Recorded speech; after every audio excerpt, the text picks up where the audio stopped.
Et coucou, j'espère que vous allez bien. On se retrouve aujourd'hui dans une nouvelle vidéo pour vous parler de comment j'ai réussi à sauver mon couple. Quand je dis sauver, ça veut dire comment j'ai réussi à surpasser, à surmonter les épreuves que la vie nous a mis sur notre route. Mais d'abord, je me présente. Je suis Laura, fondatrice de l'Académie des femmes éclatantes, une académie qui est au service des femmes pour les aider à reprendre confiance en elles et à avoir la vie du coup dont elles rêvent. Et j'ai créé cette académie aussi en fonction de mon expérience, de ce que j'ai vécu, parce que je me suis rendu compte d'une chose, c'est qu'en travaillant sur sa conscience, on peut tout faire. Et donc l'académie te sert à ça, à mettre de la conscience pour avoir la vie dont tu rêves. Donc comment j'ai réussi à surpasser les épreuves que la vie me proposait dans mon couple? Déjà, une chose hyper importante, c'est que moi je pars du principe que les choses qui arrivent dans notre vie ne sont pas là par hasard.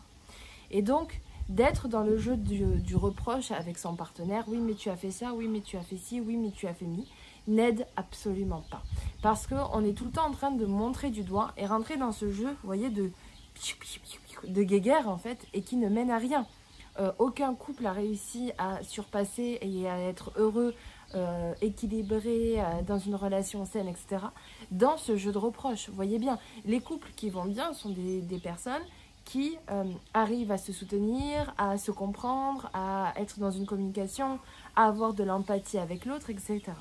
Donc, je me suis dit, ok, à un moment donné, on était vraiment pris au piège de ce jeu-là, et c'était très épuisant. C'était vraiment très épuisant. C'est pas simplement un jeu, c'est-à-dire que ça jouait sur tout en fait, hein, sur l'ambiance à la maison. On ne pouvait pas se parler sans se disputer. Il y avait toujours en fait cette fébrilité et à la fois cette colère en fait qui montait au fur et à mesure, parce que quand on est dans ce jeu-là, eh bien on fait qu'augmenter les rancœurs hein, aussi. Hein. En fait, on boit le poison à petit peu, tous les jours, à petite dose, mais ce qui fait qu'à un moment donné, on n'arrive plus à communiquer. Et moi, on était arrivé à ce stade-là. Et moi, je pars aussi d'un autre principe, c'est que le couple, ce qu'il se passe dans le couple est le reflet aussi de ce qu'on doit travailler personnellement. Le couple est un reflet, c'est un espace de guérison pour soi. On peut le voir en tout cas comme ça. Et moi, c'est comme ça que je le vois. Donc, à partir de là, quand on sait que les reproches ne servent à rien et qu'en plus de ça, ce qu'il se passe dans mon couple est un espace de reflet de mes propres blessures, je me rends compte que en fait, ça ne sert à rien d'accuser mon partenaire de ce qu'il fait, parce que ça ne l'aidera pas, ça ne m'aidera pas, ça ne viendra pas contribuer pour mon couple. Et à la fois, je sais que ce que je vois est aussi une partie de moi. Donc, à un moment donné, j'ai pris la décision, moi toute seule, de me dire, ok, tu vas d'abord savoir poser tes limites, dire stop là où ça va pas, parce qu'en fait c'est ça que ça vient te montrer, c'est que tu n'arrives pas à dire non, tu n'arrives pas à t'imposer, tu es tout le temps dans cette ambivalence et dans ce conflit de oui mais, oui non, oui mais, oui si, oui non, hein. Ce qui fait que j'étais jamais droite dans mes pensées, ce qui fait que cette incertitude-là, mon partenaire le ressentait et lui aussi ne comprenait pas et faisait pareil, hein, était dans cette incertitude-là aussi, me le reflétait. Donc à un moment donné, je me suis dit, je vais être droite dans mes bottes, je vais prendre des décisions pour moi. Est-ce que je reste ou pas avec cette personne? Enfin, c'est une question que je me suis moi-même posée et que j'ai pris la décision toute seule en fait. Est-ce que je continue ou est-ce que je continue pas? C'est une des premières décisions. Et à partir du moment où je me suis dit, ok, en fait tu t'engages avec lui, donc arrête de te poser 10 milliards de questions et tu œuvres pour ce sens. Et quand vous voulez que quelque chose réussisse, que quelque chose aboutisse, vous n'allez pas l'auto-saboter. Et si vous l'auto-sabotez en y mettant de la colère, de la rancœur, du stress, des reproches, etc., vous entretenez le fait que vous auto-sabotez, le projet que vous avez. Ok? Donc non, on ne travaille pas seul dans un couple, mais à un moment donné, il y a quand même aussi une question individuelle. Et le problème aujourd'hui, c'est que cette question individuelle, personne ne se la pose, mais c'est pas quelque chose où, enfin moi en tout cas, j'avais absolument pas conscience qu'il fallait se poser cette question. Et le jour où je me suis dit, ok, tu feras en sorte, tu vas tout faire pour cette relation, tu vas tout faire pour garder ce couple-là, eh bien, il y a des choses en moi qui se sont alignées. Comme je vous disais, je ne vais pas mettre des problèmes, je ne vais pas créer des problèmes puisque je veux qu'elle marche Et ce qui est aussi quelque chose à comprendre, c'est que des fois, on va auto-saboter les relations inconsciemment. On va faire en sorte qu'elles échouent pour nous prouver que c'était pas la bonne personne, pour nous prouver que nous avions raison de douter, pour nous prouver que. En fait, c'est tout un état d'esprit. Et en fait, c'est hyper important de le comprendre, ça. Donc, à un moment donné, quand j'ai pris cette décision-là, eh bien forcément, j'ai œuvré pour que mon couple fonctionne. Donc non, ça se fait pas toute seule. Non, on est deux dans un couple. Donc à un moment donné, oui, il y a eu discussion avec mon partenaire, on a trouvé des solutions ensemble, on a mis au point des choses, etc. On s'est rééquilibrés tous les deux. Ça a mis du temps, ça se fait pas comme ça. Mais il y a eu vraiment un avant-après. Mais toujours est-il que cette décision, il faut la prendre. Parce que, comme je vous disais, si vous prenez cette décision de continuer dans cette relation, qu'est-ce que vous allez faire? Du coup, vous allez entretenir les bonnes choses. Vous allez faire en sorte de que ça fonctionne, du coup. Donc, vous allez mettre le bon terreau.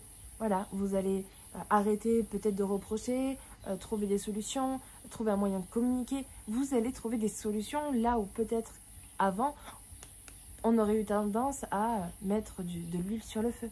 Vous voyez?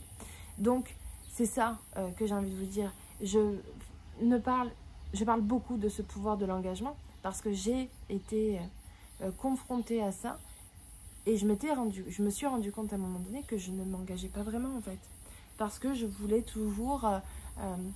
il y avait une partie de moi qui était très individualiste, c'est-à-dire que je voulais avoir raison la plupart du temps, alors que quand on est en couple, en fait, on s'en fout d'avoir raison.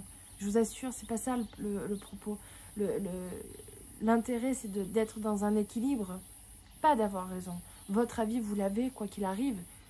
Si je vous dis que là, derrière, moi, je vois du vert et que tu me dis que tu vois du bleu, ben, je vais pas chercher à argumenter. Moi, en tout cas, je vois du vert. Après, c'est pas grave. Oui, il y a des fois où il faut avoir vraiment des discussions et c'est là où on va mettre son énergie parce qu'il y a des choses qui sont importantes. Des décisions qui sont importantes. Est-ce que tu veux 1, 2, 3 ou pas d'enfant, par exemple?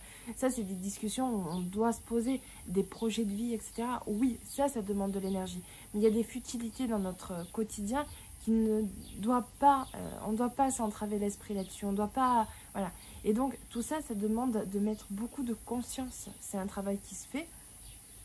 Mais qui dit beaucoup de conscience, ça ne veut pas dire que c'est un travail énorme. C'est juste d'avoir ce réflexe-là, de se dire, ok, est-ce que c'est important ou pas? Est-ce que je dois me mener en guerre ou pas? Quel est mon véritable combat? Et moi, mon véritable combat, c'était de trouver l'apaisement dans mon couple. Et on y est parvenu. On y est parvenu, on est passé à un autre stade dans notre relation. Et je peux vous assurer que c'est le jour et la nuit. Voilà. Donc, je sais par quoi on passe quand on a des conflits de couple. Et je sais ô combien la femme se sent perdue. C'est pour ça que pour moi, l'accompagnement dans l'Académie des femmes éclatantes se fait d'un point de vue individuel. Parce que la femme, elle a besoin de reprendre sa place, se connaître, se comprendre pour pouvoir savoir ce qu'elle veut dans son couple. Et déjà prendre cette décision, elle, toute seule, de savoir si oui ou non elle veut s'engager. Et pour cela, elle doit reprendre la maîtrise d'elle-même. Et pour prendre la maîtrise d'elle-même, il faut qu'elle ait conscience de qui elle est. Voilà. Et c'est ça que vous allez apprendre si vous rejoignez l'Académie des femmes éclatantes. Voilà. En tout cas, j'espère que cette vidéo aura pu t'inspirer, vous inspirer, aura pu vous donner aussi des clés de compréhension et vous montrer aussi que c'est possible. Je peux vous assurer que chez moi, les murs tremblaient tout le temps. Tout le temps. On est passé à ça de la rupture. Et aujourd'hui, on est en couple, on est heureux, on a une relation qui est apaisée et que même s'il y a des conflits, attention, il y a toujours des conflits, mais il y a une sorte toujours de conscience qui est là, qui fait que ça ne part plus. C'est pas aussi douloureux que ce que ça l'a été. Et voilà, on n'enlève jamais la difficulté. Par contre, on l'apprivoise, on la comprend, on la travaille et on fait en sorte de la maîtriser. Voilà. Allez, je vous embrasse et je vous dis à très bientôt.